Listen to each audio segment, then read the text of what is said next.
Hey everyone, in today's video I'm going to be sharing 3 things I wish I knew before I started a YouTube channel.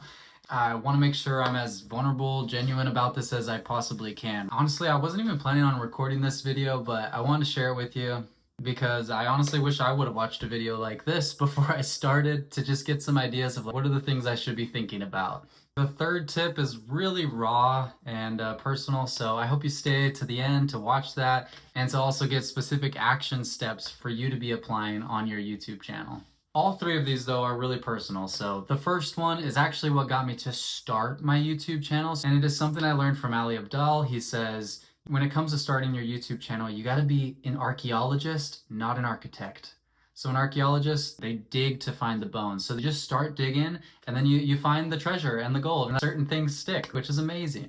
But an architect, they're gonna try to plan everything out, make it look pretty.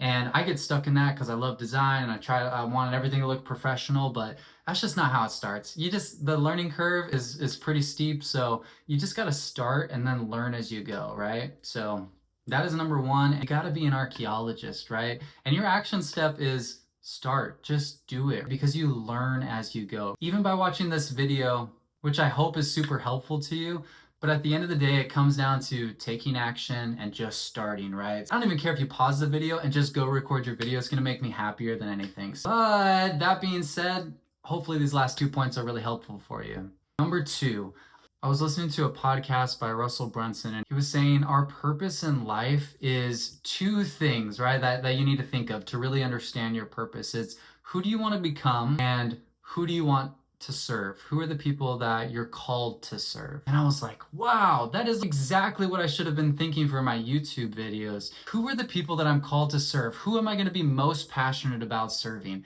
And honestly, I'm still in the archaeologist phase of this because I've been really trying to give it some thought.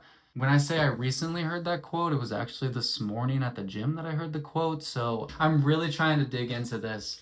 And right now, personally, I want to serve other creators who I was in your shoes a year ago, right? Where I was just starting. I wanted to know what are the next steps? How can I actually get monetized on my channel, which I have now, and I'm so grateful for that. But there's also other audiences that I know I want to serve, and so I'm really digging into that idea. All right, but before we get into my raw point number 3, I just wanted to say you don't have to do it alone, right? You're doing amazing, and I want to make it as easy as possible for you. So that's why I created an accountability group where we can actually check in with each other, see how we're doing. We'll have group chats, notifications about things that you actually love, which is creating and making this dream happen for yourself.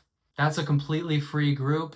And then I also have retreats going on. So I would love to have you at one, especially if you're the adventurous type that likes to travel or likes to push themselves and do hard things. I'd love to have you at one of these retreats. We're going to be creating content, networking with others, and we're going to be pushing ourselves to the limit to do hard things and conquer them. So, all right, let's get into point number 3.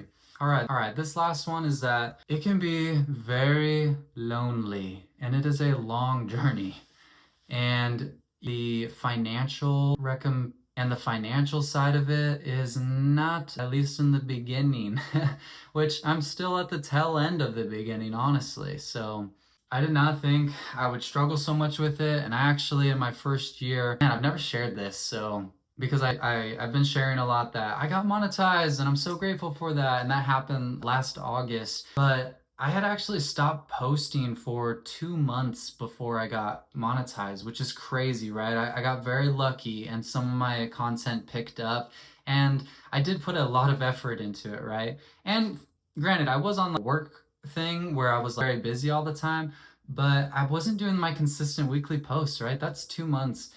And a big part of it is because just how alone I felt on that journey. I had an accountability partner and it did help me, but he kind of stopped following up with me. And after I accomplished my goal, which, we agreed to doing like a steak dinner together and we were so excited. And then he ended up bailing and didn't even show. And honestly, he's a busy man. I'm not going to blame him. I don't hate him. Honestly, I'd probably still be his accountability partner today. He's an awesome guy. But we've got big things ahead. And the whole point of this is just to say that, yes, it is lonely, but it doesn't have to be, right? And that's why we got to do accountability done right. This is probably the biggest thing that is going to help your channel grow, is having someone checking in with you, right? And so find a friend, find another YouTuber that's working on these goals similar to yours and trying to grow, and do it together. Don't do it alone, please. Avoid that lonely journey and join a group of positive minded people that are working on it. And that's why I created my free accountability group. So I'd love to have you in it, or I'd love to have you at a retreat. But above all of that, I just want you to know that you're doing amazing and I'm proud of you. So keep up the good work. If you found today helpful, go ahead and subscribe, be a part of the tribe. I'd love to have you here, and I will see you in the next video. We'll talk to you soon.